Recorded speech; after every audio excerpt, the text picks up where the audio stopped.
Bien, en primer lugar, por supuesto, agradecer a la Universidad San Pablo CEU, en la persona de su decano de Medicina, el doctor Tomás Chivato, aquí presente presidiendo el acto, que nos haya cedido esta estupenda y acogedora aula magna de la nueva Facultad de Derecho. Creo que estamos casi estrenando. ¿Sí? Agradecimiento, por supuesto, extensible a la rectora magnífica de esta universidad, la doctora Rosa Visiedo, que apoya siempre tan generosamente estas iniciativas. Y, por supuesto, agradecer a todos ustedes su presencia en esta tarde de lunes, que estoy seguro no le defrauda. Mi papel como moderador básicamente va a ser presentar a los ilustres integrantes de esta imponente mesa que tienen ustedes delante. Lo haré en cada caso antes de cada intervención y al finalizar coordinar el turno de preguntas. No obstante, en pro de la brevedad, y dado que a lo largo de la tarde los distintos invitados y por supuesto nuestro autor van a glosar distintos aspectos del libro, me gustaría dedicar unos minutos a mencionar algún reconocimiento que considero oportuno y, si me lo permiten, hacerlo en clave más bien personal sobre el tema que nos ocupa. Vamos a hablar esta tarde de dos grandes milagros, la Sábana Santa y el Cojo de Calanda. Pues bien, traigo a colación a tres personas protagonistas que por diversos motivos considero importante recordar. En primer lugar, el padre Loring, sacerdote jesuita fallecido en 2013, al que tuve la fortuna de tratar en Cádiz durante años y que conocí, y quien no, por sus atractivas y apasionadas conferencias sobre la Sábana Santa.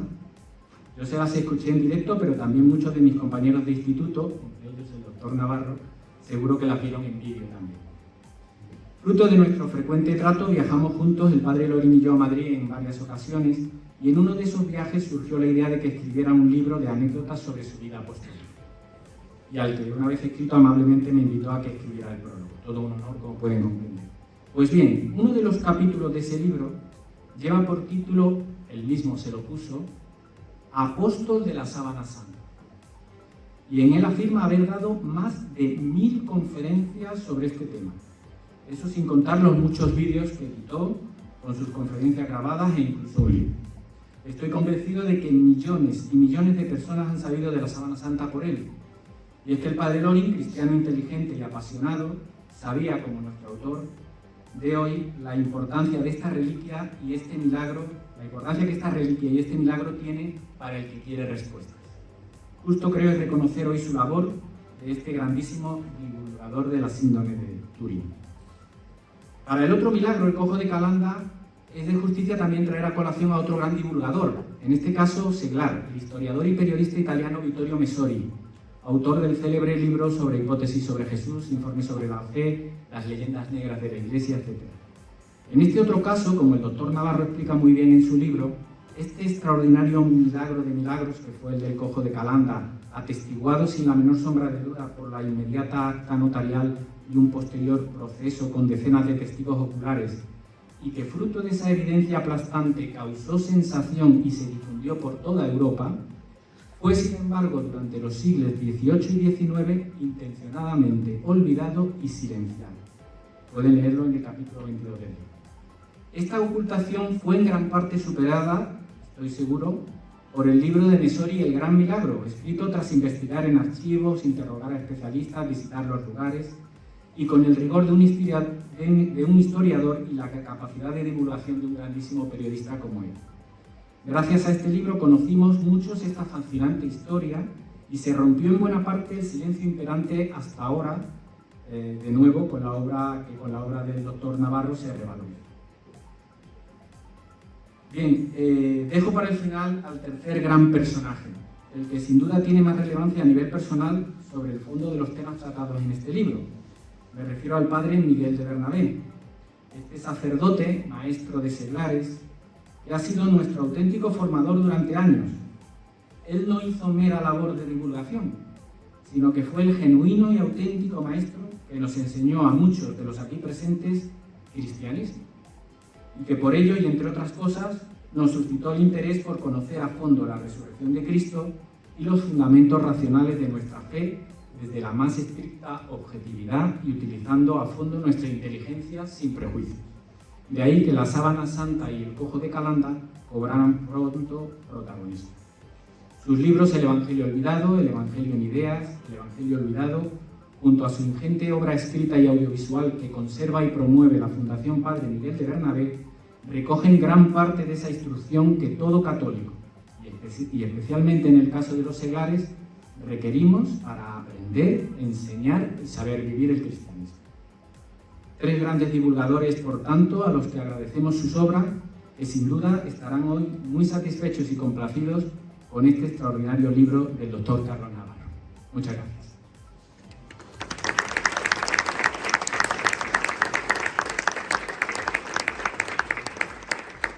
Bueno, y sin más, paso a presentar al primer interviniente que preside el acto. Se trata del doctor Tomás Chivato, actualmente catedrático y decano de la Facultad de Medicina de la Universidad CEU San Pablo, 14 años de decano, decano de los decanos, ¿no? No en vano es el actual vicepresidente de la Conferencia Nacional de Decanos de Medicina, doctor en Medicina por la Universidad Complutense de Madrid, especialista en alergología con más de 40 años de experiencia asistencial, docente e investigadora. Ha presidido sociedades científicas como la Española de Alergología y la Europea, vicepresidente de la Europea. Es teniente coronel médico en excedencia del Cuerpo de Militar de Sanidad y académico correspondiente de la Real Academia Nacional de Medicina de España. Más allá de todos estos méritos profesionales que le adornan, es un estupendo amigo desde hace casi 20 años, un hombre admirable y un gran divulgador entre sus alumnos y todo tipo de entornos de la humanización de la medicina como ciencia éticamente buena, estéticamente bella y científicamente verdadera. Doctor Chivato tiene la palabra. Muchas gracias. En primer lugar, hay que declarar el conflicto de interés. Evidentemente, Fran es un amigo y se nota mucho en sus palabras. Muchas gracias, Fran. Como gerente de la Real Academia de Medicina, hace los actos muy bien. Así que gracias, Fran. La verdad es un privilegio estar aquí acompañados principalmente por el autor de la obra, Carlos Navarro, el doctor Carlos Navarro, pero también por figuras de la medicina, como son el profesor Pedro Guillén y Juan Vidal. Es un privilegio poder compartir esta tarde con ustedes. En nombre de la rectora, como decía Fran, les doy la bienvenida a este edificio que estamos casi estrenando. El primer acto ha sido el libro anterior, que se ha presentado en esta misma aula magna de la nueva Facultad de Derecho. Brevemente decir que la Universidad CEU San Pablo tenemos 2 campus. La Facultad de Medicina está en Montepríncipe, junto con Farmacia y la Escuela Politécnica, y aquí en Julián Romea está la Facultad de Derecho, Económicas y Humanidades. Y precisamente las humanidades son fundamentales en cualquier universidad, y más en esta, que se basa en el humanismo cristiano. La verdad es que es una alegría ver sacerdotes en el acto, es una alegría ver a equipos directivos como el de la Venerable Orden Tercera, donde trabaja el doctor Carlos Navarro, aparte de todos los familiares y amigos que quieren compartir esta importante tarde para todos, pero muy importante para el autor, el doctor Carlos Navarro. Así que gracias por venir, gracias por las amables palabras, Fran. La verdad es que podría hablar mucho del autor, de Carlos Navarro, porque es médico, especialista en cirugía plástica, multitud de comunicaciones y publicaciones. Además, realizó la tesis doctoral y además se ha preocupado por escribir libros como el de Saber para Creer o este de Milagros al Microscopio.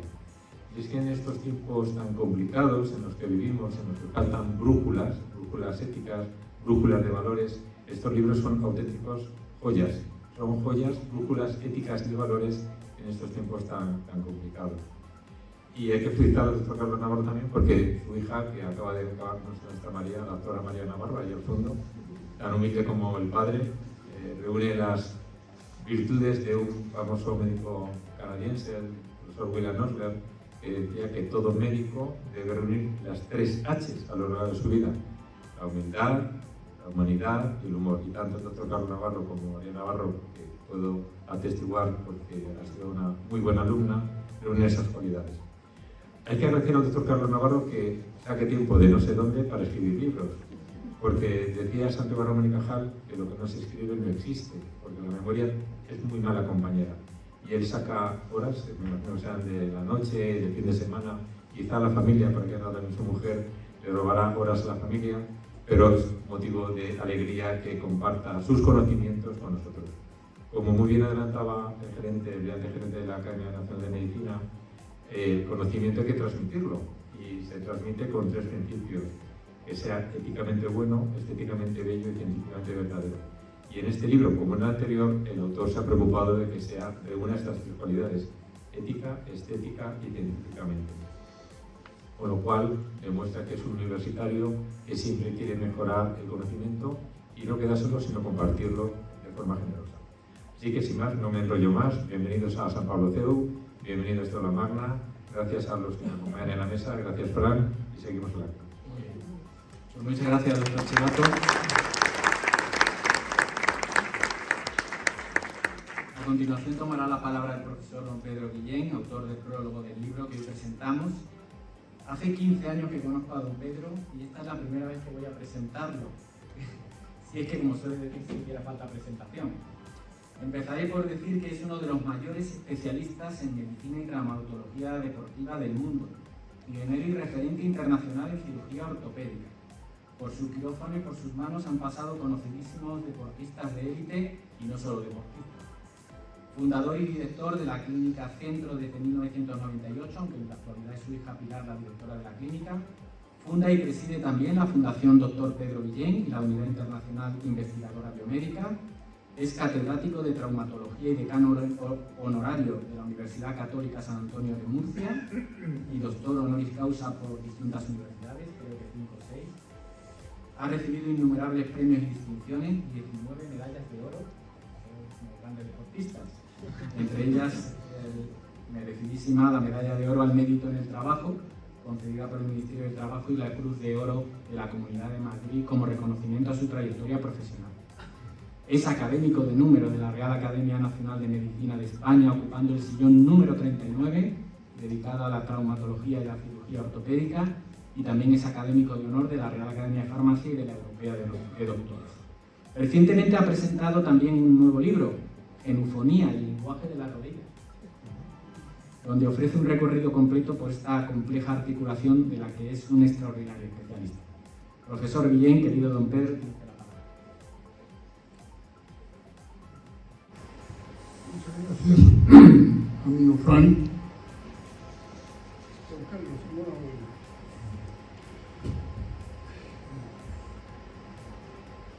Presentar un libro, pues, es creer en él. Yo soy médico, soy creyente y me ha gustado mucho el libro. Creo que debe hablarse del libro. No es fácil decir que esto es un milagro si un medicamento me ha curado, porque eso puede no ser un milagro, sino que has acertado con la medicación y que te has curado al loco, al hepático, etc. Pero que aparezca un miembro, la amputación es la pérdida, es la cirugía más terrible que hay. Y más si estás de ayudante y te quedas con la pierna cuando lo cortas. Cuando te quedas con ella es como darte un golpe terrible porque no, ¿qué hago con ella? Yo voy a hacer más, la amputación es algo terrible. Bien, pues, aparecer una pierna donde se ha quitado, y a mí el libro me ha encantado. Yo digo que me ha hecho pensar, y me ha hecho sentir. Y eso es importante en un libro. ¿Has pensado que si a mí me dicen que este señor se ha curado, que estaba loco, puedes pensar que un medicamento me engañaba? Pero si este miembro no estaba, ahí está. Y si como él ha llevado toda la trama persiguiendo la verdad y buscando en los documentos en los que se confirmaba el médico que se le ha amputado, el médico que le ha tratado, y luego resulta que tiene la pierna, eso es no un hecho extraordinario, porque ¿quién pone un miembro? No sabemos nadie. Y en aquella época, en el 1617, don Carlos, reimplantes ya. Por tanto, no podía haber un reimplante, no existía, porque podían decir que no era un implantado, pero entonces no había ninguna posibilidad. Por tanto, lo del cojo de Calanda, que es invocado en Wikipedia, está estas cosas técnicas, ese pueblo lo conocen por el melocotón y por Buñuel, pero no por el cojo de Caranda. Pueden mirarlo, no dice nada del cojo de Caranda, habla del melocotón, pero yo creo que el melocotón de mi tierra, que es de Murcia, es mejor.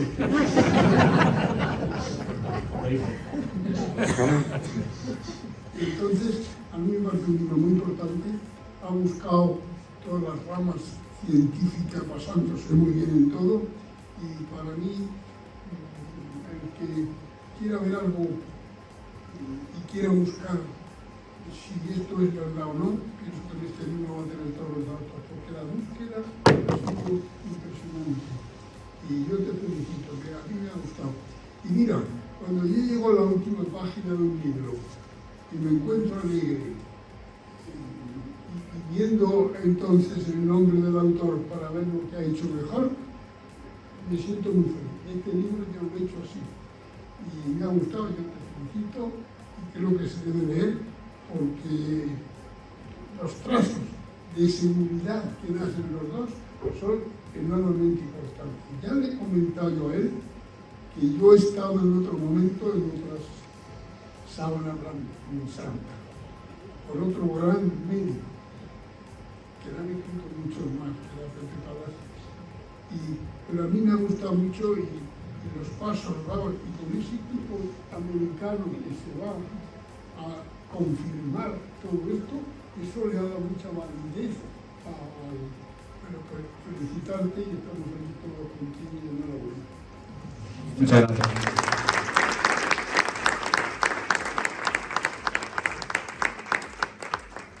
Bueno, pues a continuación tomará la palabra el doctor Vidal, gran amigo del autor y al que podríamos considerar el padrino de los libros del doctor Navarro. Pues ya estuvo en la anterior presentación y nos deleitó con sus palabras, y en esta ocasión también queremos disfrutar de su testimonio y sabiduría. El doctor Juan José Vidal es doctor en Medicina y Cirugía por la Universidad Autónoma de Madrid, con la calificación sobresaliente cum laude, profesor titular de Obstetricia y Ginecología de la Universidad Autónoma de Madrid, coronel en excedencia del Cuerpo de Sanidad del Ejército del Aire, fue jefe de sección de Obstetricia y Ginecología en La Paz, después jefe de servicio en Puerta de Hierro y hasta no hace mucho jefe de dicho servicio en el Hospital Ruber Internacional. Fundador y director desde 1991 de la Unidad de la Mujer del Grupo Hospitales Ruber y todo un referente en su especialidad con más de 50 años de experiencia y un trabajador incansable, con permiso de su gran amigo don Pedro Guillén. En la actualidad llevan más de 10.000 nacimientos a sus espaldas y hace unos meses trajo al mundo a su primer bisnieto.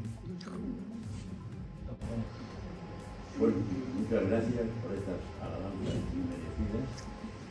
Lo único real que hace 2 meses traje al mundo a mi bisnieto. Me siento orgulloso de haber traído al mundo a mis hijas, a mis nietos y ahora a mi primer bisnieto.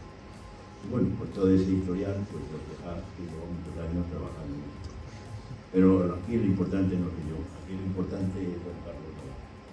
Don Carlos Navarro no deja de sorprenderme. Somos amigos porque, no sé, desde la creación de la Sábana Santa, que fue pues en el siglo I, ¿no? Entonces esa Sábana Santa que ha hecho tantos milagros y que él los mira al microscopio y los define de una manera maravillosa, pues la verdad es que yo me ha dejado suspenso y sobrecogido. Digo, pero ¿cómo este hombre, que es para mí el mejor cirujano plástico de España, también tiene un microscopio en que puede mirar todas estas cosas que han sucedido y todos los milagros que se produjeron con la Sábana Santa, con la Santa Iglesia Católica, con el apoyo de los sacerdotes de todos estos siglos, que ha durado mucho tiempo y sigue durando hasta el siglo XXI y seguirá durando hasta que, digamos, la tierra desaparezca, que no sabemos qué va a pasar por tanta ropa, pero y la verdad es que esa disección al microscopio de la Sábana Santa y de los milagros me ha dejado impresionado. Y luego la segunda parte, pues todavía me ha impresionado más. Digamos, el señor que he apuntado aquí, porque es Peter van Rom, debe ser alemán, ¿no? El de la pierna, que perdió la pierna. Peter van Rom, sí, perdió la pierna. francesa, y cómo, digamos, se produjeron una serie de milagros hechos por la Iglesia Católica, porque en aquellos tiempos no existía el doctor Pedro Guillén, pues no lo hubiera aprovecho para decir que el doctor Pedro Guillén para mí es el mejor traumatólogo que ha habido en España en el siglo XX y lo que llevamos del siglo XXI. Y yo soy amigo de él desde hace muchos años y me hubiera gustado trabajar con él, pero él para mí tiene un defecto. En sus clínicas siempre ha montado la ginecología, pero de obstetricia de parte de los que nada. Entonces pues yo no me podía ir con él, porque los infartos no son nada. Entonces, pero realmente le admiro y le quiero y él lo sabe. Pero vamos a volver a Carlos. Y Carlos, ¿cómo puede haber estudiado al microscopio todo aquello que sucedió? Todas aquellas, digamos, milagros que se produjeron del señor que le cortaron la pierna, que la pierna, digamos, estaba estupenda y como dijeron la autopsia, tenía una pierna, claro, era como la de Cristiano Ronaldo, vamos, que haber jugado al fútbol perfectamente.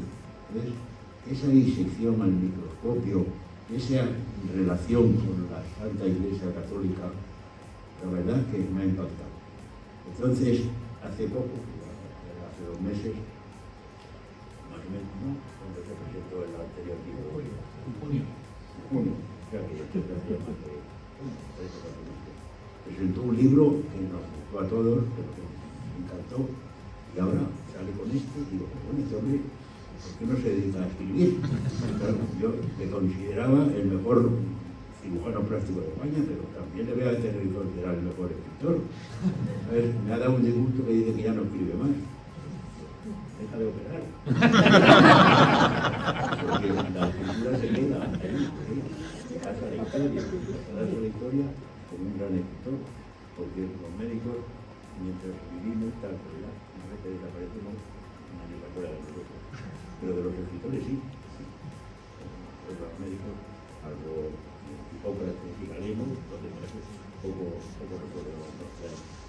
Y entonces, un médico como Pedro Guillén, un médico como tú, un médico como mi general. Yo soy coronel, pero es que él es general. Bueno, no sé, a la historia no vamos a pasar. Aquí tenemos nuestra fama, que hacemos las cosas bien, pero no pasamos a la historia. Pero los escritores sí pasan a la historia. Y tú tienes unas cualidades para escritor, y yo no sé si serán superiores, perdón, no sé si no me están oyendo, que si no sé si serán superiores a las de cirujano plástico. Desde luego, como cirujano plástico sé que eres magnífico, pero como escritor eres maravilloso. Así que te doy la enhorabuena.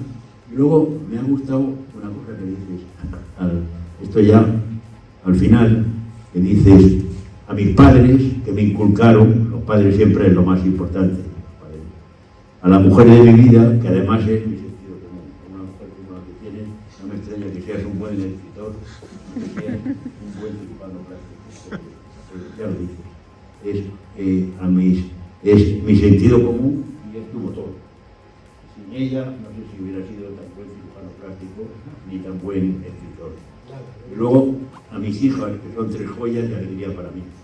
Son una alegría para mí porque tuve la suerte de traerlos al mundo. Entonces, unos hijos con una genética como la de él y su mujer, y con una asistencia obstétrica como la mía, porque... Así que, enhorabuena a la mujer, a los hijos, y todo así,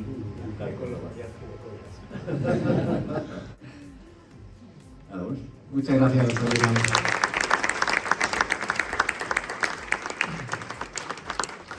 Bueno, pues a continuación intervendrá don Jaime Cidoncha Gallego. Jaime Cidoncha es inspector del Banco de España, jefe de División de Inspecciones de Entidades Significativas, miembro del Instituto de Contabilidad y Auditoría de Cuentas, ICAC, y en otro orden de cosas es coautor del libro El blog de los 3 mosqueteros, junto a José Pérez Galán y un servidor, y patrono de la Fundación Padre Miguel de Bernabé, a la que en la introducción ya hice referencia. Jaime, cuando quieras. Muchas gracias, Fran. Lo primero de todo, decir que una satisfacción para mí estar hoy aquí presentando el libro de Carlos, ¿no?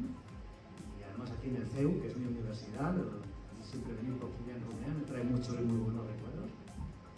Y bueno, yo creo que la primera cuestión es ¿qué pinta un economista, director del Banco de España, pues, copresentando un libro de milagros escrito por un médico rodeado de tantos grandes médicos, ¿no?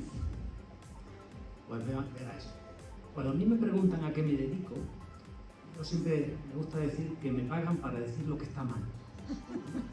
Nosotros cuando vamos a los bancos nos encanta buscar fallos, defectos, cosas que hay que corregir, ¿no? Y ponerlos en los informes, es lo que más nos gusta. Y en nuestro trabajo lo que buscamos son evidencias. Además es la palabra técnica que buscamos, evidencias. La palabra de nadie vale nada, aunque sea el CEO del banco, no vale nada, hacen falta evidencias. Y si no los aportan, pues se les pone tarea y tienen que aportar evidencias de que han cumplido lo que se les encarga, ¿no? Pues claro, con esta mentalidad profesional, pues os podéis imaginar cómo voy yo por la vida, ¿no? Voy buscando fallos allí por donde voy. Bueno, pues he de decir que yo he leído el libro 2 veces y lo he disfrutado enormemente. Porque es Carlos expone evidencias, es lo que hace, mostrar evidencias, las expone de forma muy ordenada, muy clara, sin trucos, sin subjetivismos, y de 2 hechos inexplicables, milagrosos, que ocurrieron hace cientos, miles de años y que son inexplicables hoy en día. ¿Quiere decir que esta explicación tan clara que hace Carlos va a convencer a cualquiera que lea el libro? En absoluto. Yo tengo compañeros que no se convencen por muchas evidencias, por teléfono. Es más, los propios judíos que vieron a Lázaro vivo, lo vieron muerto, lo vieron vivo, no se convencieron tampoco. Dijeron, vamos a matarlo otra vez y se acabó el problema, ¿no? Es decir, que las evidencias no convencen por sí. Yo puedo, por ejemplo, creer que la pierna estaba, luego no estaba enterrada, y luego estaba otra vez.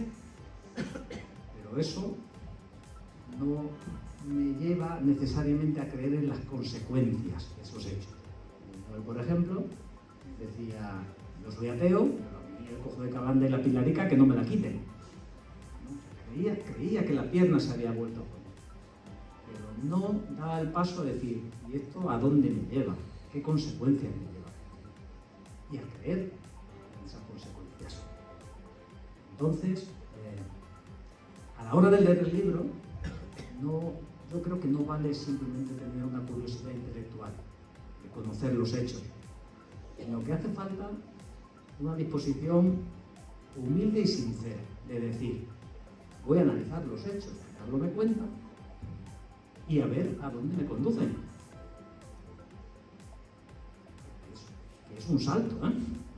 Pero para eso hay que enfrentarse a los hechos con sinceridad y con humildad. A ver a dónde me llevan. Y eso es lo que hace Carlos. Carlos expone unos hechos con sinceridad, con humildad, muy ordenadamente, sin sesgos, sin subjetivismo, sin aportar nada más que los puros hechos, y deja que el lector vaya poco a poco, pues llegando a la conclusión, a su conclusión. Carlos expone la suya, pero no la impone. Deja que cada uno llegue a esa conclusión, cada uno la suya, aunque, tengo que decirlo, solo hay una conclusión posible. Y ya termino. ¿Cómo resumo yo el libro de Carlos? ¿Qué conclusión podría yo decir? ¿Cómo podría explicarlo? Pues veréis. Tenemos una pierna que está en su sitio, se corta, se entierra y 2 años después se reimplanta, atestiguado por jueces, testigos, sacerdotes, notarios, el mismísimo rey. Un hecho absolutamente inexplicable, no digamos para la época de entonces, sino para hoy mismo, ¿no? Como ya lo he comentado anteriormente. Y este hecho nos habla del qué, del quién, del cuándo y del dónde. Pero nos falta el cómo. Y luego tenemos un lienzo sobradamente analizado con una altísima probabilidad, el 99,9% según el autor, pues corresponde a un judío de hace unos 2000 años que fue sometido a una flagelación romana y embalsamado con unos óleos de hierbas que solo había en aquella área, etc. Un montón de evidencias que con una altísima probabilidad nos llevan a pensar que ese puede ser el lienzo que se usó para sepultar a Cristo. Bueno, pues a lo mejor ya tenemos aquí el cómo y el por quién. Y si queremos todo esto, y todas estas evidencias nos llevan a una conclusión como esta, y creemos en ella, ¿qué salto nos queda? Ya, en mi opinión, solo nos queda saber cómo es esa persona que dijo qué quiere de nosotros, cuáles son sus planes, cómo colaboro yo con esos planes. Ya cada uno sabrá cómo buscar las respuestas a esas preguntas.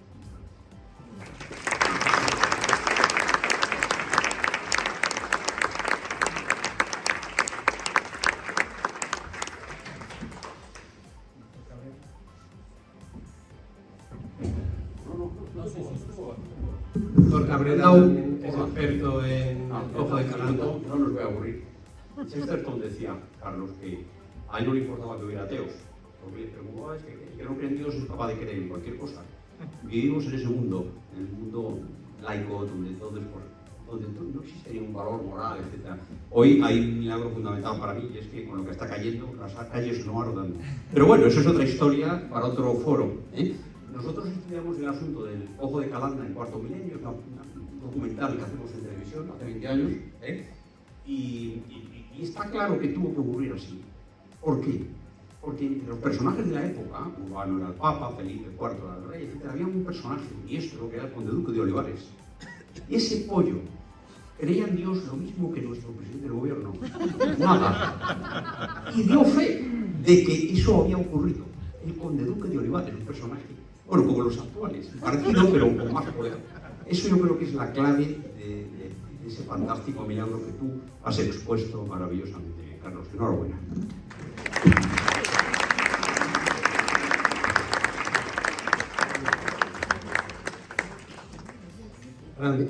Quiere decir una cosa más, doctor Vidal. Bueno, yo solamente quiero decir que ya he dicho mis palabras de agradecimiento al presentador por sus alabanzas exageradas, a Pedro Guillén por su amistad, a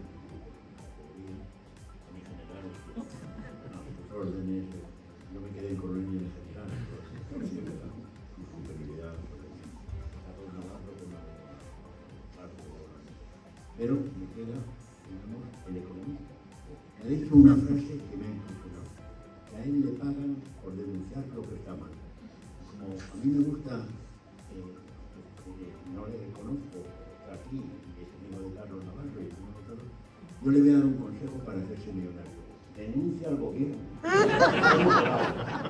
Porque lo hace todo mal.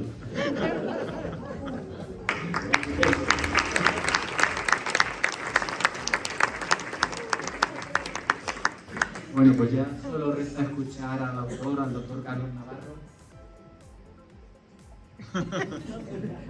No resta. Voy a contar una cosa. La historia de la humanidad antigua solo está en los huesos. En Burgos han podido hablar de la historia que ocurrió por el hueso.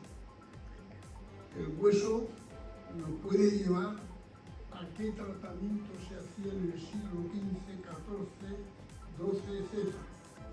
Cuando los españoles van a México, encuentran que había huesos rotos enclavijados con madera.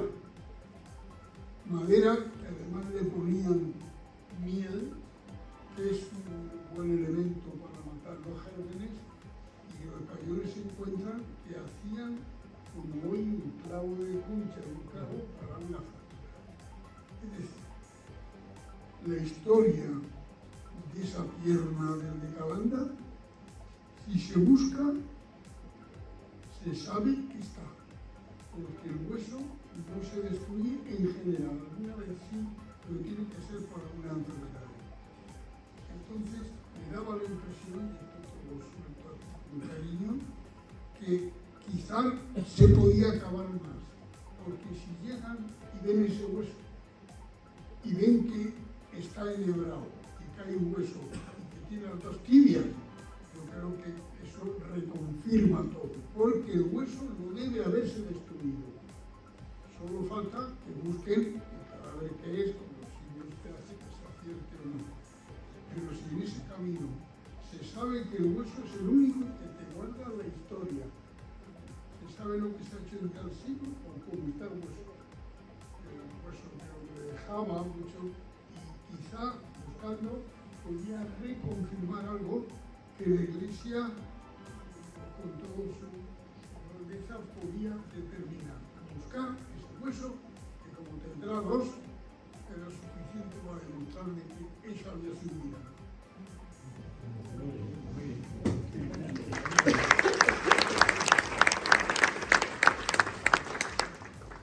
Bueno, pues decía que ya solo queda escuchar al autor, y quien a estas alturas no conoce al doctor Navarro. Por si acaso yo os lo voy a señalar con algunos hitos de su currículum. Doctor en medicina, especialista en cirugía plástica, estética y reparadora, mejor cirujano plástico de España, en palabras del doctor Vidal. Ponente en congresos de su especialidad y autor de artículos y capítulos científicos, miembro numerario de distintas asociaciones nacionales e internacionales en el mundo de su especialidad, ponente en el primer Congreso de Católicos y Vida Pública en 2001, que organizó y sigue organizando con gran éxito. Él fue ponente del primer congreso, miembro de la Sociedad Española de Sindonología, muy importante por de lo que trata el libro, patrono de la Fundación Miguel de Bernabé y autor del libro Saber para creer y Milagros al microscopio. Muchas gracias. Bueno, pues tengo que responder a la primera pregunta que me ha venido de varios flancos, y es ¿de dónde saco el tiempo para escribir los libros, ¿no? Pues lo primero es que no he escrito un libro en 2 meses. Es que venía escribiendo los dos juntos desde hace 3 años. Lo venía escribiendo juntos. De hecho, este es el primer libro que yo empecé a escribir. El de Saber para creer surgió como la introducción a este libro. ¿Por qué? Porque siempre me ha apasionado el tema de la sábana santa, y después, cuando conocí el padre Miguel de Bernabé, nos enseñó a valorar el milagro del cojo de Calanda, pues me quedé atónito ante ese gran hecho. Pero la sábana santa, yo crecí como niño y como joven pensando que era una reliquia falsa, porque ya la televisión y todos los medios habían dicho que era una falsificación medieval, y todo el mundo con el que había hablado, compañeros míos de colegio, pues al mismo nivel que yo, conocía la sábana santa como algo falso, como una pintura. Y fue conociendo al padre Lorin que me encontré con que aquello que yo creía que era falso, pues era auténtico, y descubrí una cantidad de cosas que dije, uy, esto es interesantísimo. Nunca se me ocurriría escribir un libro sobre esto. Luego ya surgió más adelante.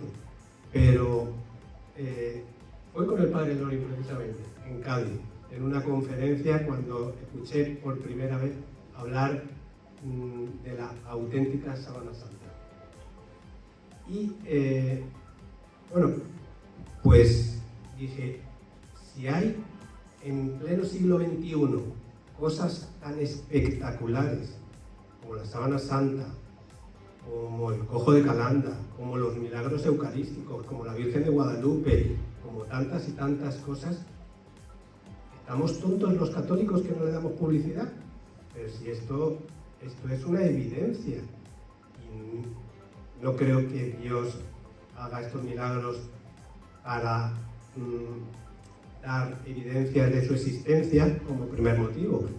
Dios sabrá qué motivos tiene, pero evidentemente son motivos que explican la existencia de Dios, porque si un milagro solo lo puede hacer Dios, y está ahí el milagro y lo estamos viendo, vamos a Turín y está allí, solo lo puede haber hecho Dios, ¿no? Entonces dije, pues lo voy a escribir porque yo le daría otro orden, lo pondría más fácil, lo haría más corto, y lo pondría con un lenguaje más sencillo para que lo entienda todo el mundo. Y me gustaría dedicarle un poquito más de tiempo y indagar más en el aspecto médico, tanto de la Sábana Santa como del cojo de Calanda. Empecé a escribirlos y me di cuenta del gran problema que era que la mayoría de los no creyentes no aceptan el milagro, pero lo rechazan de plano. Y me pasó con un compañero creyente que me dijo, un jefe de servicio de traumatología muy conocido, que me dijo, le conté el milagro del cojo de Calanda y me dijo, imposible. Y dije, pero es real, está el acta notarial, está los hechos, los testigos, imposible. Y él es creyente. Y le dije, no, que el hecho está ahí, no me hables de eso, no quiero saber, es que no quiero ni escucharlo, porque es imposible. Bueno, pero si te estoy diciendo que está ahí el hecho y que no me vuelvas a hablar de eso, que no quiero oírlo. Y como él, que es creyente, tantos otros no creyentes no aceptan el milagro, porque dicen que es imposible y no quieren oír más hablar del tema.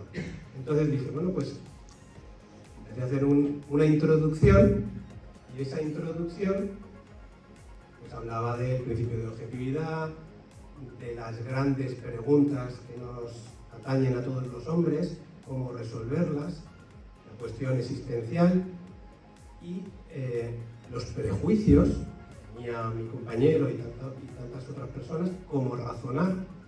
Y esa introducción se fue haciendo más grande y acabó siendo en el libro Saber para Creer, que lo publiqué primero, naturalmente, y que me parece que es el más interesante. Este también está muy bien, pero a mí me gusta más el primero. Pero volvamos a este libro, que ya mi amigo el doctor Vidal ha leído la dedicatoria, pero la voy a volver a leer porque están aquí mis padres y le he dedicado el libro a mis padres, que me inculcaron a aspirar siempre a lo mejor, con humildad y con Dios. A la mujer de mi vida, que es mi sentido común y mucho más, desde luego porque no saben en la sala que yo soy disléxico. Los disléxicos las letras se nos dan fatal. Y pues para que vean todos que uno se puede ir superando, porque lo mío nunca ha sido escribir. Y ya llevo 2 libros. Y de momento paro, no quiero escribir ninguno más. A mis 3 hijos, que están aquí los 3, que son 3 joyas y que son alegría para mí. Y esto sí que es un milagro, lo voy a leer. A Jaime y a Francis, que son mis cuñados. ¿Quién ha dedicado un libro a sus cuñados? Esto es un auténtico milagro, ¿no? Porque además ellos me han ayudado a escribir el libro y me han animado, y como dice Jaime, él siempre busca los fallos, me ha buscado muchísimos fallos continuamente. En el libro me encontraba montones de fallos. No me importaba, a mí me gustaba que me los encontrara, porque gracias a él he hecho un libro bastante mejor, ¿no? Y a Francis, por supuesto. Bueno, pues ya entrando en lo que es el libro. Hemos hablado mucho del cojo de Calanda, voy a hablar un poco de la Sábana Santa, que es un lienzo auténtico. O sea, no estamos hablando de una entelequia, es un objeto real que está en la Catedral de Turín y que en 1978 se realizó el mayor estudio científico nunca antes realizado y que todavía está batiendo todos los récords a un objeto arqueológico. El equipo del STURB americano de la NASA estuvo durante 5 días ininterrumpidamente, 120 horas, 33 personas por turnos, haciéndole estudios a la sábana santa que se la dejaron a este equipo de científicos, estudios no invasivos. Más de 3.000 pruebas, más de 27 artículos publicados en las mejores revistas científicas, más de 300 experimentos, y después de todo ese trabajo, uno de los científicos dijo: si la sábana santa es falsa, nos basta media hora.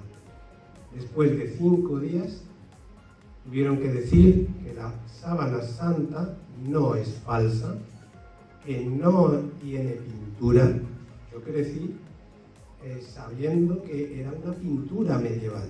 No tiene pintura, no está pintada, no tiene rastro de pintura, que es un misterio, que no se sabe cómo se ha formado esa imagen increíble de un hombre por delante y por detrás, y que confirman que desde luego es una sábana mortuoria que cubrió el cadáver de un hombre real, que tiene una imagen que no hay otra imagen igual en toda la historia, una imagen en negativo, una imagen que hasta el siglo XX no se ha podido ver que era en negativo, y se ha podido apreciar que en el siglo XVI, en el siglo XV, en el siglo X, la imagen se veía mucho peor, pero cuando se realizó la primera fotografía apareció el negativo, y es el negativo del negativo donde ha salido el rostro de Cristo, el cuerpo, etc.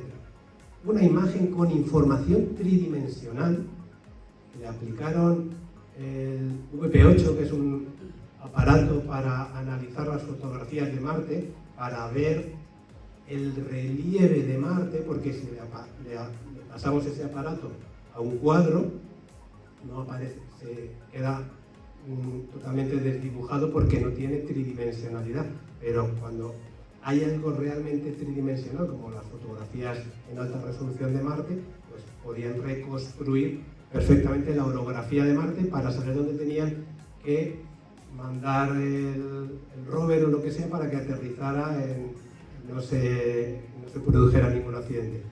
Pues la sábana santa tiene información tridimensional, información en alta definición. Todo eso lo constató el equipo del STURP y, por supuesto, dijeron que tenía sangre, que tenía fluidos, que el hombre que había estado ahí había sido crucificado al estilo romano, que había sido flagelado al estilo romano, que estaba clavado de pies y manos, y no donde se ponen los clavos en las representaciones de todos los cuadros que estamos acostumbrados a ver, que es en el centro de La Palma, donde muy bien sabe el doctor Guillén que el peso del cuerpo hubiera desgarrado, y los romanos sabían dónde clavarlo.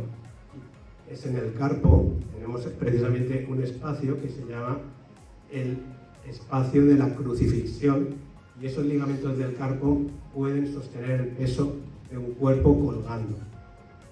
Los clavos en los pies, coronado de espinas, lanceado, muerto con rigor mortis, todo eso está en el análisis del equipo del STURP y de otros científicos que se sumaron al estudio, como el profesor Baima Bolón, de Medicina Legal, porque es muy apasionante, sobre todo el capítulo de Medicina Legal, pues para ver cómo ese objeto se puede tratar desde el punto de vista de la criminología y de la medicina legal, para ver a qué consecuencias nos lleva.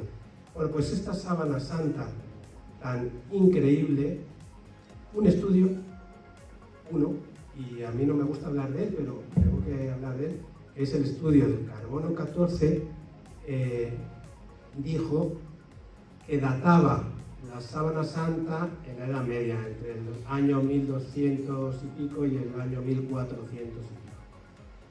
Ese estudio tiene 50 estudios científicos rebatiendo esa datación. Nadie sabe nada del STURP, nadie sabe nada de esos 50 estudios, y todo el mundo sabe que la sábana santa es falsa. es manipulación. Manipulación de los medios, porque los científicos del carbono 14 nunca dijeron que fuera una pintura y nunca dijeron que fuera una falsificación. Sin embargo, se filtró a los medios antes de que el cardenal de Turín leyera el informe, se filtró a los medios que era una falsificación y que era, bueno, y desde entonces es lo que sabe todo el mundo, porque son las noticias que interesan.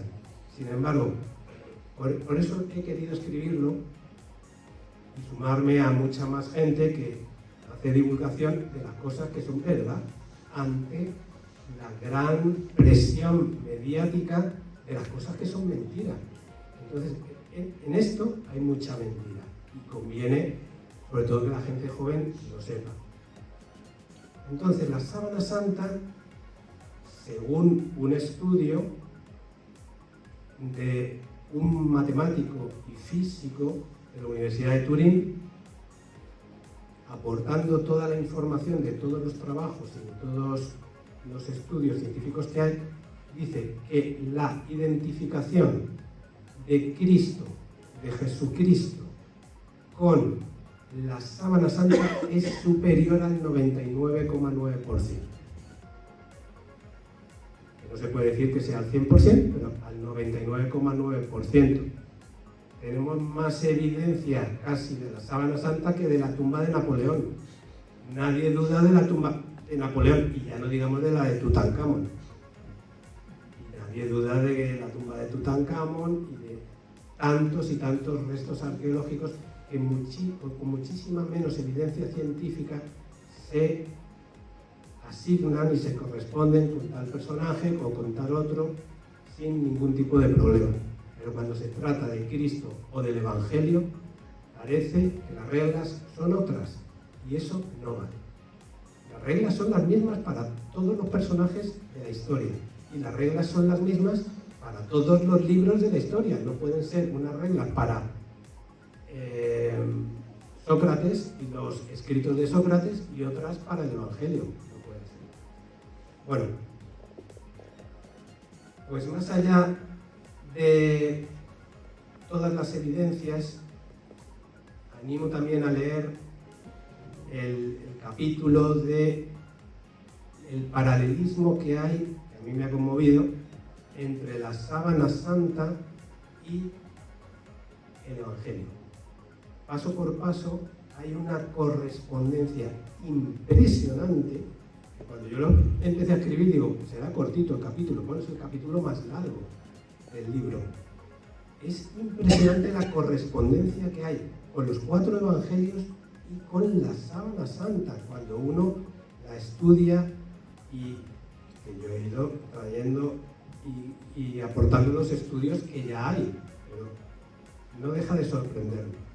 Apasionante también el capítulo de medicina legal, porque a través de la sangre, los fluidos, etcétera, etcétera, pues, y las manchas de sangre, etcétera, pues se puede ver lo que es increíble, que el hombre de la síndrome fue crucificado, y eso se puede demostrar desde el punto de vista médico, legal y científico, y que fue flagelado, las dos cosas, pero no una flagelación al estilo judío, que eran 20 latigazos.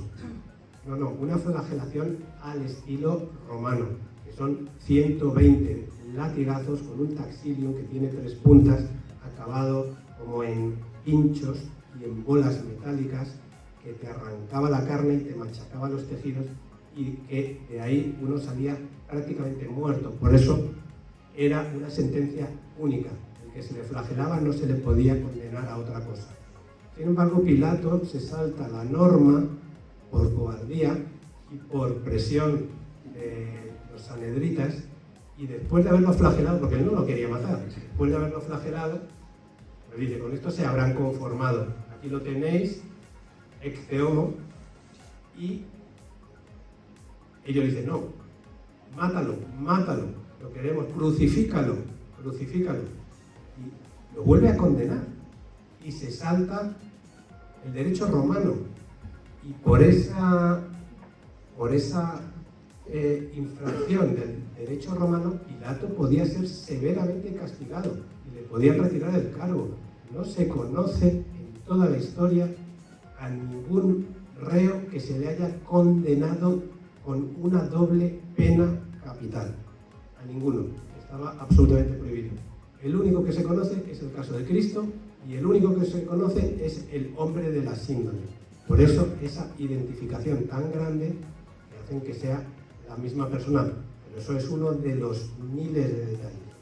Estamos hablando de estudios científicos, de la parte médica, de la sangre, etc. Pero no estamos hablando de la historia. Hay una continuidad histórica entre San Juan, que escribe que a Cristo se le deposita sobre una síndone munda, sobre una sábana limpia. Una sábana limpia es una mala traducción, porque evidentemente no le van a poner sobre una sábana sucia.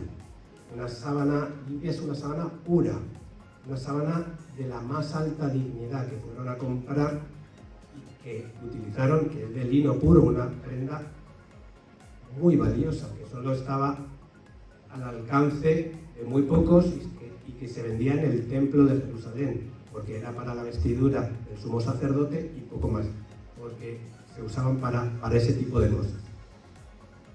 Muy distinta del sudario que se le pone en la cabeza, que es una prenda de saco que se le ponía a todos los reos en el momento de la muerte. El santo sudario que está en Oviedo, que coincide al 85% en las manchas y en el grupo sanguíneo con la sábana santa, y que los científicos han dicho que pertenecen a la misma persona, que cubrieron el mismo cadáver, pues es una prueba más de la identificación. Además, en el santo sudario tenemos evidencias escritas desde el siglo IX. Entonces, si la sábana santa es del siglo XIV y el sudario tenemos historia que viene desde el siglo I, pero que ya desde el siglo IX, referencias escritas de que está en Oviedo, no puede ser la sábana santa evidentemente del siglo XIV. Bueno, pues me apasiona el tema, voy a dejarlo, voy a hablar brevemente del cojo de Calanda, que ya se ha dicho mucho. ¿Cómo le puede aparecer una pierna amputada 2 años antes a un cojo? Eso es imposible en el siglo XVII, es imposible en el siglo XXI y es imposible en el siglo XXIII. Eso nunca va a poder ser posible. Que la pierna que te han cortado y que han enterrado en tierra esté 2 años enterrada y a los 2 años, además no una pierna cualquiera, era una pierna putrefacta, era una pierna en gangrena seca. Cuando se la cortan porque él no quería cortársela. Le dijeron, o te la cortas o te mueres. Y entonces dijo, cortármela. Pero ya estaba en muy malas condiciones, él estaba séptico y estaba en muy malas condiciones la pierna. Esa pierna reaparece como un reimplante, porque aquí es apasionante desde el punto de vista médico, la fractura y toda la evolución de la fractura, la gangrena, que es sobre todo traumatológico, pero desde el punto de vista de la cirugía plástica, el reimplante sí que es nuestro terreno. Entonces, evoluciona como un reimplante como los que hacemos hoy en día. Hoy en día podemos hacer un reimplante de un brazo o de una pierna si es de la misma persona y se lo acaba de cortar. Un accidente de tráfico, se le ha cortado el brazo, se lo podemos volver a reimplantar, pero con una funcionalidad muy baja, una evolución muy lenta. Muchas veces aquel brazo se queda agarrotado, frío, pálido, insensible, con muy poca respuesta motora y a veces es más estorbo que otra cosa. Pero tiene su brazo y no quiere perder su brazo. El cojo de Calanda responde como un reimplante, con su cicatriz roja de donde le habían amputado la pierna y donde se la habían vuelto a coser, iba a decir. Con la pierna más fría, más blanquecina, más corta, con los dedos agarrotados. Tarda 2 días en recuperar el color, tarda 2 días en vascularizarse bien, en recuperar la sensibilidad. Andaba cojo todavía. El primer día anda con muletas, el segundo con 2 muletas, el segundo día con una muleta y el tercer día anda perfectamente. Era, como dice el médico que le amputó la pierna y luego le examinó, 3 dedos más corta que la otra y en 3 meses tiene la longitud normal. Bueno, increíble desde el punto de vista del reimplante, porque evoluciona como un verdadero reimplante, pero acelerado y a la perfección, pero es su pierna, con las cicatrices de una mordedura de perro de cuando era niño, con una cicatriz de un mal grano, como dicen los testimonios, de un absceso que tuvo en la pierna y que le había dejado una cicatriz, o sea que era su propia pierna, y además él lo dice, no es que me hayan colocado una pierna perfecta, no, es que me han colocado mi pierna, la mía. Y cuando fueron a desenterrar la pierna, allí ya no estaba el hueco, no había nada. Como dice el doctor Guillén, sería muy interesante localizar la sepultura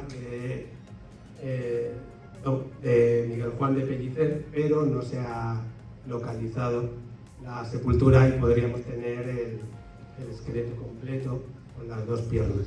No, de momento no lo tenemos. Bueno, pues este milagro es el que piden los ateos. Decía Voltaire, cuando aparezca una pierna a un cojo, entonces creeré. Mentira, porque luego le aparece y sigue sin creer. Pero cuando esto lo decía Voltaire 150 años después de este milagro, ya había sucedido este milagro. Si lo hubiera conocido, seguramente hubiera puesto otro ejemplo, no este. Pero decía, y el que piden todos los ateos, también el famoso Richard Dawkins, hoy en día dice, si le aparece una pierna a un cojo, entonces creeré. Lo tenemos, es el caso del cojo de Calanda. Voltaire también decía, si hubiera un milagro con una acta notarial inmediata, entonces creería. Pues lo tenemos. A los 3 días, un acta notarial. Y con miles de testigos. O sea, es que es un milagro increíble, un milagro que, como decían, el bicho del conde duque de Olivares tuvo que examinar para presentárselo al rey. Y una vez que el rey estuvo seguro, Felipe IV, estamos hablando que es el hombre más importante del mundo en la época. Estamos hablando de que España era como Estados Unidos ahora. Y ese hombre cita al cojo de Calanda no en privado, lo cita ante toda la corte y ante todo el cuerpo diplomático. Y se arrodilla ante la pierna y le da un beso en la pierna, dando, digamos, el sello de autenticidad real, después de un rigurosísimo examen que tenía que haber hecho para no ser el más grande de los ridículos. El rey de Inglaterra, esto se lo refiere el embajador de Inglaterra a su rey, y el rey de Inglaterra cree en el milagro del cojo de Calanda y lo defiende. Estamos hablando del mayor enemigo de España, el mayor enemigo de los católicos, el jefe de la iglesia anglicana. Defiende a capa y espada el milagro del cojo de Calanda ante la corte inglesa y ante los teólogos anglicanos. Y este milagro es conocido en toda Europa y en todas las cortes en todo el siglo XVII. Pero pasa el siglo XVIII y se oculta y se esconde y no se vuelve a hablar del cojo de Calanda nada más que en Zaragoza y en Calanda. Incluso Luis Buñuel, como aquí han dicho, el famoso director, hoy vas a Calanda y está el museo de Luis Buñuel, los melocotones, que son mejores los de Murcia, no sé si lo saben. Pero del cojo de Calanda ya casi no se habla, ni en Calanda.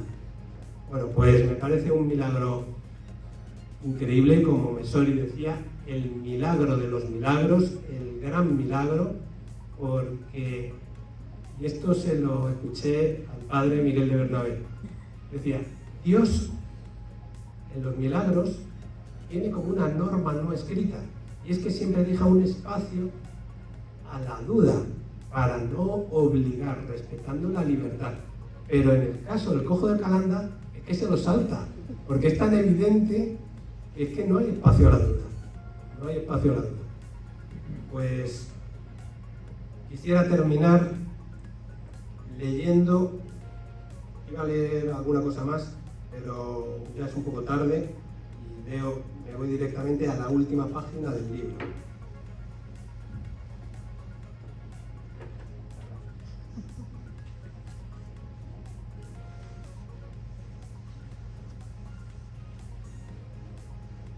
Es el resumen del libro. Los milagros son hechos inexplicables, pero reales, que solo Dios puede realizar y sirven para reforzar la fe y dar crédito a su mensaje. La sábana santa es un objeto actual, cuya impronta es inexplicable y cuyo misterio no ha podido desvelarse después del más completo estudio científico jamás realizado a un objeto arqueológico.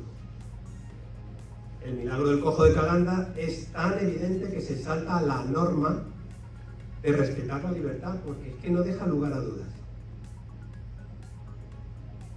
Pero escribo este libro no para aportar solamente datos, sino para invitar al que lo lea a hacer una reflexión.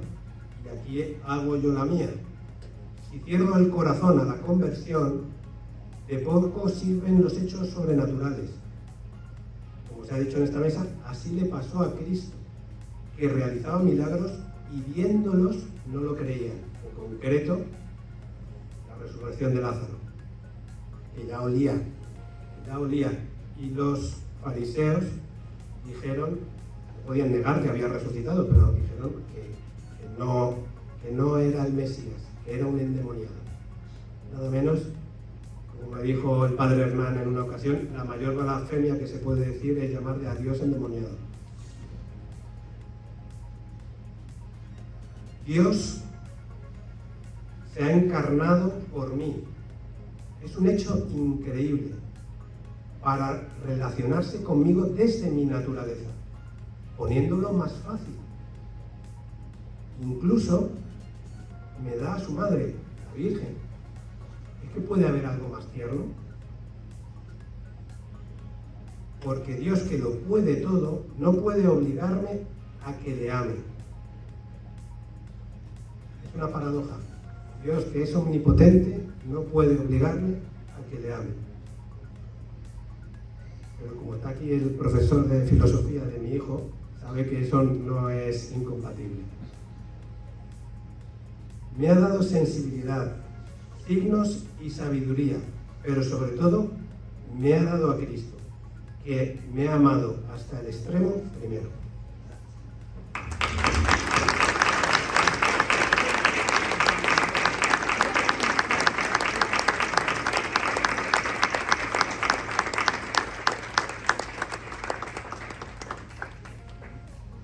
Bueno, pues un breve tiempo para preguntas. Tenemos por ahí un micrófono que ya lo tiene. ¿Alguien quiere hacer alguna pregunta?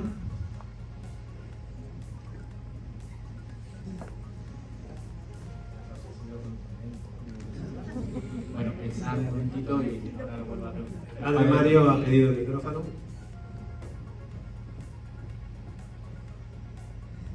Sí, sobre todo, pues, agradecimiento de parte del clero que estamos por aquí representados, el Padre Hernán y el servidor, porque todo esto pues lo podemos nosotros predicar desde el púlpito, pero tiene mucha más eficacia sin duda que un hecho como este, comprobable científicamente, pues lo defienda, lo exponga pues un doctor.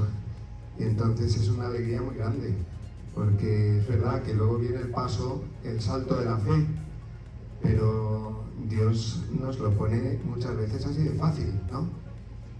Pero hace falta efectivamente la fe, la humildad, para ante los mismos hechos, unos creen y otros no creen, porque hace falta la humildad, ahí está. Pero desde luego gracias por facilitar las cosas a todos, pero especialmente a los que muchas veces estamos, venga, ahí pues tratando de inculcar la fe y de proponer la fe a las personas, pues que tengamos esta herramienta también para decir, mira, que esto que te va a ayudar mucho. Muchas gracias. ¿Una otra pregunta? Aquí. Doctor de Chiva. Luis Chiva, ginecólogo. En primer lugar, agradecer al autor la belleza del libro que pone de manifiesto, pues, bueno, dos milagros muy evidentes que llaman poderosamente la atención. Y me ha gustado mucho la consideración de que efectivamente en tiempo de Jesucristo aquellos milagros portentosos no solo había que verlos, había que abrir el corazón. Y seguro, yo no he podido leer el libro todavía, pero lo pienso leer y he sido un fan desde hace muchos años del cojo de Calanda. Lo he seguido de cerca porque me parece efectivamente que son de esas realidades que pueden cambiar el corazón de las personas cuando abres tu corazón a esa realidad. Sin embargo, me llamó poderosamente la atención que hace relativamente poco surgió un debate en la prensa sobre una investigación que se había realizado que intentaba negar toda la evidencia.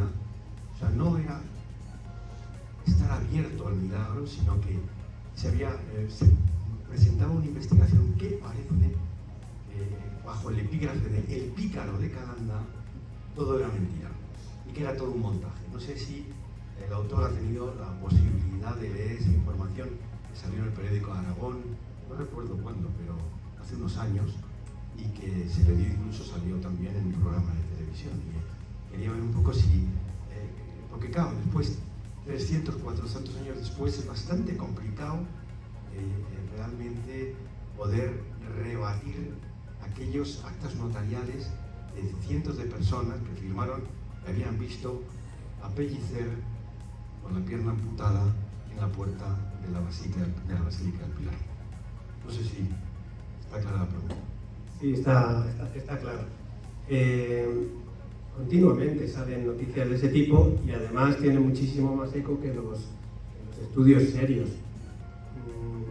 Ha habido publicaciones muy poco rigurosas sobre que podía ser un montaje. Además siempre son con un lenguaje ambiguo. Incluso una cosa que es rocambolesca, que Miguel Juan tenía un hermano gemelo, que entonces se cambiaron el uno por el otro y desapareció y el otro siguió. Un hermano gemelo que no conocía ni su madre, ni sus hermanos, ni nadie en el pueblo, porque estamos hablando de una localidad muy pequeñita, donde todos se conocían, donde, bueno, hay una localidad grande, que tiene 20.000 habitantes, que es Zaragoza, donde él pide a diario en la Basílica del Pilar de la Puerta, por donde toda la ciudad pasaba a diario. Entonces, todos conocían al cojo de Calanda, o prácticamente todos, porque 20.000 no es tanta gente, y cuando pasas por la Basílica, que todo el mundo pasaba a hacer la oración de la mañana, entraban a ver a la Pilarica, a hacer la visita al Santísimo, y iban a la Basílica del Pilar a diario prácticamente, entonces lo conocían. Tenemos la suerte de conservar el acta notarial, que después de tantas guerras pues no se ha extraviado y que actualmente está en el Ayuntamiento de Zaragoza, en el despacho del alcalde. Tendría que invitar al alcalde para poder leer pero vamos, allí en el sitio más importante del despacho del alcalde, en una vitrina, está el acta notarial. Siempre saldrán cosas, y además con lenguaje subjetivo, rocambolesco, poniéndolo en duda, porque el que no quiere creer, pues no cree. Pero hay una gran diferencia entre el que es un sincero ateo o un sincero agnóstico, como es el caso del famoso premio Nobel Alexis Carrel, que le dedico aquí un capítulo, y en el primer libro también, que él no creía y presenció un milagro, nunca negó el hecho. O sea, lo que no puede hacer un científico o una persona es negar el hecho. Entonces, esta gente tiene maldad porque niega el hecho, lo cuestiona ambiguamente. Tú podrás creer o no creer, pero no me puedes negar que aquí hay una botella. Yo te estoy diciendo que aquí hay una botella, no te estoy diciendo que saques consecuencias, te estoy diciendo que hay una botella, nada más. Luego ya sacaremos consecuencias de esta botella, pero no me niegues el hecho de que aquí hay una botella. Igual que no se puede negar, y no se puede negar el hecho de que al cojo de Calanda le apareció la pierna 2 años después. Muy bien, no sé si hay alguna pregunta más, parece que no, y en cualquier caso ahora durante la copa pues podremos cambiar impresiones así que nada, muchas gracias a todos por la asistencia, muchas gracias especialmente a todos los que han participado y hasta el próximo libro, Carlos.